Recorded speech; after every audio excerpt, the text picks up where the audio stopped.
তিন ধরনের শাস্তি হবে। কবরে কয় ধরনের বলতো? তিন ধরনের শাস্তি হবে। এক নাম্বার, কবরটা একেবারে সংকীর্ণ হয়ে যাবে। বেনামাজি কবরটা সংকীর্ণ হয়ে যাবে। এই যে আমরা আমাদের দেহটা 3.5 হাত বডিটাকে আমরা এখন দেখতে পাচ্ছি সুন্দর সাবান শ্যাম্পু দিয়ে কত পরিষ্কার পরিচ্ছন্ন করছি।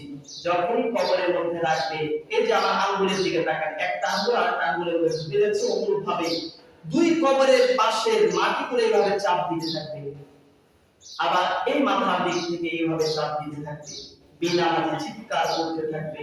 ওই চিৎকার যদি দুনিয়ার মানুষেরা শুনতে পেত, তাহলে পারে দুনিয়ার মানুষের কানের পর্দা ফেটে সঙ্গে সঙ্গে মারা যাবে চিৎকার করলাম। এই জন্য দেখবেন অনেক পশু পাখি, পশু বিশেষ করে ছাগল গরু যদি গোরস্থানের আশেপাশে বাধা থাকে, একেবারে কবরে আজাবটা শুনতে পাই, দড়ি ছিঁড়ে ওই জায়গায় থাকতে পারে না। আমরা মানুষ ইনসান আমরা বুঝতে পারি না। তবে বেনামাজি যদি নামাজ সালাত আদায় না করে, তবে কবরটা একেবারে সংকীর্ণতা হয়ে যাবে কবরের নামাজ। এবং দুই নাম্বারে হচ্ছে তার কবরে সারাক্ষণ আগুন দাও দাও দাও দাও দাও দাও করে জ্বলতে থাকবে, দাও দাও করে জ্বলতে থাকবে। ওই ব্যক্তিটাকে কবরের মধ্যে রাখতে দেরি, ওই বেনামাজির কবরে দাও দাও করে আগুন জ্বলতে দেরি হবে না। আলহামদুলিল্লাহ।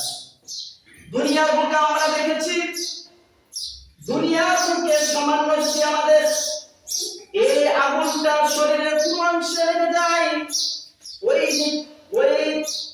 পুরানো যন্ত্রণায় আমরা ছটফট করতে থাকি। ডাক্তারের কাছে যাই, মেডিকেলে যাই, প্রেসক্রিপশন অনুযায়ী আমরা ওষুধ সেবন করি, তারপরে আমরা মুক্তি পাই। কিন্তু ওই জাহান্নামের আগুন যদি আমার আপনার কবরের মধ্যে লেগে যায়, ওই জায়গায় ডাক্তার কোথায় পাবে আর প্রেসক্রিপশন কি লিখবে? কিভাবে আপনি থাকবেন? দুনিয়ার আগুনের চাইতে জাহান্নামের আগুনের উত্তপ্ত হবে সমস্ত গুণ বেশি। বলেন নাউযুবিল্লাহ। এইরকম ভাবে বেনামাজি কবরের মধ্যে দাও দাও করে আগুন জ্বলছে। এবং 3 নাম্বার হচ্ছে ওই বেনামাজির কবরের মধ্যে একজন ফেরেশতা নিযুক্ত করা হবে, আর এই ফেরেশতা একটা মুগুর নিয়ে দাঁড়িয়ে থাকবে। কি যে বলতো? মুগুর নিয়ে দাঁড়িয়ে থাকবে। এই যে আমরা যখন ওয়াল বিল্ডিং গুলো যখন আমরা কি করি, ভাঙি, ভাঙার জন্য বড় একটা হাতুড়ি হাত দিয়ে আমরা পাই না, এইরকম হাতুড়ি মুগুরটাকে নিয়ে একজন ফেরেশতা ওই বেনামাজিকে এইভাবে পিটাইতে থাকবে। কি করতে থাকবে বলতো? পিটাইতে থাকবে।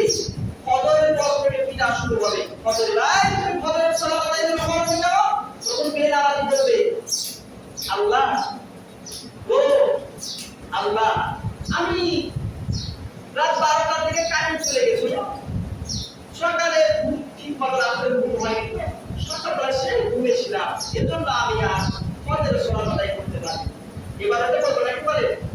যারা ফজরের সালাত আদায় করে না, আল্লাহ নবী হাদিস শরীফের মধ্যে বলছেন, মেরাজের দিনে, মেরাজে যখন দিনের নামাজ শেষ হলো, তখন দেখতে পেলেন একটা পাথর দিয়ে একটা ব্যক্তির মাথাকে চূর্ণ বিচ্ছিন্ন করে দেওয়া হচ্ছে। আবার পাথরটা দূরে চলে যাচ্ছে, পাথরটা আনতে আনতে ওই ব্যক্তিটার মাথা আমার একটু হয়ে যাচ্ছে। জিবরাইল আলাইহিস সালাম প্রশ্ন করলেন, ভাই জিবরাইল কারা? তখন বলল, ওই ব্যক্তি, ওই সমস্ত ব্যক্তিরা যারা ফজরের সালাত আদায় করবে না।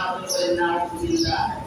এর আযাবটা কতক্ষণ পর্যন্ত চলবে? কিয়ামত পর্যন্ত এইভাবে তার মাথাটাকে দ্বিখণ্ডিত করে চূর্ণ বিচ্ছিন্ন করা হবে যারা ফজরের সালাত আদায় করবে না।